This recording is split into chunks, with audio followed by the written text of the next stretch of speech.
Qabeenya jiru sirnaan hoogganuun fayyadamummaa hawaasaa mirkaneessuun murteessaa ta'uu Afyaa'in Caffee Oromiyaa Aadde Sa'aadaa Abdurrahmaan himan. Fedhii misoomaa hawaasni qabu guutuuf qabeenya uummatarraa walitti qabuun karaa iftoomina qabuun hojiirra oolchuun barbaachisaadha kan jedhan immoo Pirezidaantii Ittaanaa Mootummaa Naannoo Oromiyaa Obbo Awwaluu Abdiiti. Hordoffii fi hojiirra oolmaa argannoowwan ODT qophaa'e irratti seektaraaleen mootummaa 13 sanada waliigaltee walii mallatteessaniiru. Abdii Rabbummaa. Hordoffii fi hojiirra oolmaa argannoowwan ODT qophaa'e irratti seektaraaleen mootummaa naannoo Oromiyaa waliigalticha mallatteessan. Sanadichi tumaalee adda addaa kan of keessaa qabu yoo ta'u keewwata 10 qaba. Sanadni kun argannoowwan ODT bulchiinsaaf itti fayyadama baajetaaf qabeenya mootummaa gaggeeffamu hojiirra oolchuuf yaadaaf argannoo ODT wal qabatee hanqinaalee jiran irratti tarkaanfii barbaachisaa ta'e haala qindoomina qabuun fudhachuun hojii maata iftoominaaf itti gaafatamummaa qabu mirkaneessuudha. Kana malees ga'umsaaf bu'aa qabeessummaa baajetaa akkasumas itti fayyadama maallaqaaf qabeenyaaf fooyyessuu akka ta'e koree dhaabbii dhimma baajetaa to'annoo horataalee mootummaa Caffee Oromiyaa irraa odeeffanne. Koricha kan hoogganan Afyaa'ii Caffee Oromiyaa Aadde Sa'aadaa Abdurrahmaan yoo ta'an Pirezidaantiin itti aanaa mootummaa naannoo Oromiyaa Obbo Awwaluu Abdii immoo walitti qabaa korichaati. Afyaa'iin Caffee Oromiyaa Aadde Sa'aadaa Abdurrahmaan waltajjicha irratti qabeenya xiqqaa qabnu sirnaan hoogganuun itti fayyadamuun baajeta keenya sirreessuu qabnaa jedhan. Qisaasa'amni kun maalirraa kan dhufe?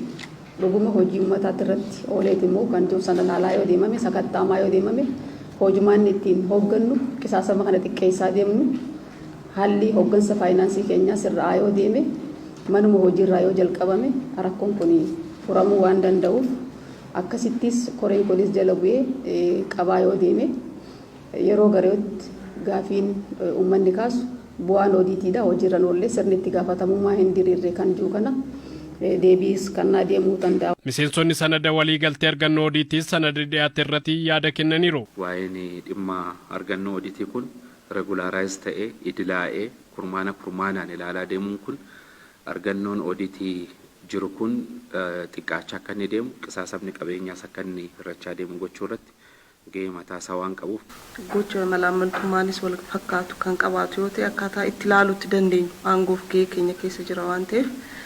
Sirrumatti ilaalamee dhimmoota kaanitiin olitti xiyyeeffannoon irratti kennamee karaa mana keenyaatiin akkaataa furmaanni itti kennamullee kan qabu waan ta'eef sanadichi waajjirri keenyaas kanuma beekee gubbaa amma gaditti akkaataa sanada kanaatiin raawwiin isaatillee bu'uuruma aangoof gahee kennameetiin kan nutti kenname waan ta'eef sanadichi kanuma ibsa waan ta'eef raawwiinsaa kan ulfaatu miti bu'uurumaan hojiirra ooluu danda'a. Koreen as jiru kun yoo kan qindoominaan hojjetamu ta'e ofii fakkeenya ta'e hojjete rakkoon amma gulana isinii dhiyaatu sun sirra'uu danda'a jechuudha. Maallaqni deebi'uu qabu danda'us odoon deebi'in namoonni lubbuudhaan darbuun baduun biyyaa ba'uun wanta akkasii hin jira. Qabatamaadhaan mana hojii keessatti hoggaa laalloowwan akkasii ni jira. Eeriyaa kanarrattis adeemsi keenya maal ta'uu qaba. Fedhii misoomaa hawaasni kaasuuf galii guddisuun hojiirra oolmaa isaa to'achaa deemuun barbaachisaa akka ta'e seeran miseensonni kunneen. Gaheen hojii dhuunfaa keenya yookiin akka seektara nuti hooggannutti hundi keenya immoo kan waliinis kan dhuunfaas kan qabnu ta'uu isaati lachuu waan nurraa eegamu bahachaa kaayyoo yaadame kana galmaan gahuudhaaf. Fedhiin misoomaa hawaasni keenya qabu bal'achaa deemaa jira. Sakanaaf wanti hojjetamuu qabu keessaa inni tokko galii keenya guddisuudha. Galii guddisuudhaaf akka mootummaa naannoo Oromiyaatti hojii bal'aatu hojjetamaa jira.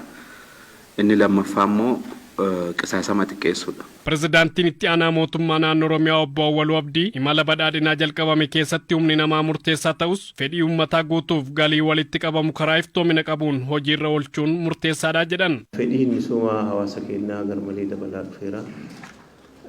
Biituun hiyyummaa keessaa baatee yeroo gabaabaatti gara badhaadhinaatti ce'uu qabdu jennee kaayoo baay'ee hiixataa ta'u qabannee deemaa jirra.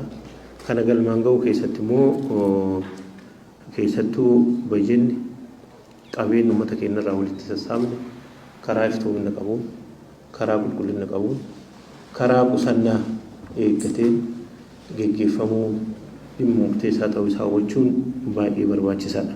Manneen hojii sanadaaf ragaa seeraan dhiyeessuu akka qabaniif manni hojii odiitara muummichaa argannoo odiitii argate manneen hojiif qajeelfamaan raawwachuun murteessaadha. Iddoo barbaachisaa ta'etti tarkaanfii seeraa bulchiinsaa fudhachuun ni sirreeffamas jedhan obbo Awwaluun. Argannoowwan odiitii mana hojiitiin argaman kana adda baasanii yeroo gabaabaa keessatti sirreessanii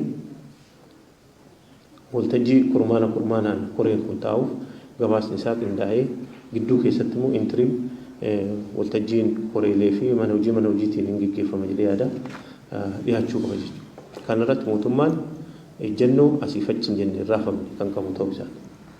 Hattumaa irratti qabeenya mootummaa qisaasuu irratti wanti aggaamamu kamuu jiraannaan balaa sirna badhaadhinaa ta'uu isaa beeknee hunditti kennaayyuu asirratti gaheen irraa eegamu bahuu qabna. Afayyaa'in caffee Oromiyaa Adde Saadaa Abdurrahmaan qajeelfama mootummaa sadarkaan hojiirra oolchuun odiitii gaggeeffamuuf duubdeebiif itti gaafatamummaa hordofsiisuun barbaachisaadha jedhan. Odiitii gaggeessuun qofti galmaa miti. Qabeenya odiitii ta'e sana qisaasama mul'ate sana kan qabeenyaan deebuu danda'u kan ragaadhaan deebuu danda'u akka deebuu taasisuudha. As keessatti immoo itti gaafatamummaanis jiraachuu qaba. Itti gaafatamummaan seeraa, itti gaafatamummaan sirni itti gaafatamummaa bulchiinsaas jiraachuu qaba.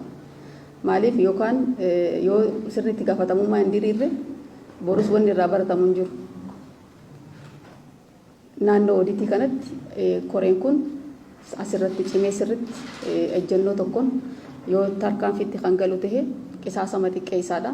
Seektaraaleen mootummaa 13 sanada waliigaltee waliin mallatteessuun korichi gabaasa argannoo odiitii mana hojii odiitara muummichaa dhiyaate irratti seektaraalee dhimmi ilaallatu waliin mari'ataa jira.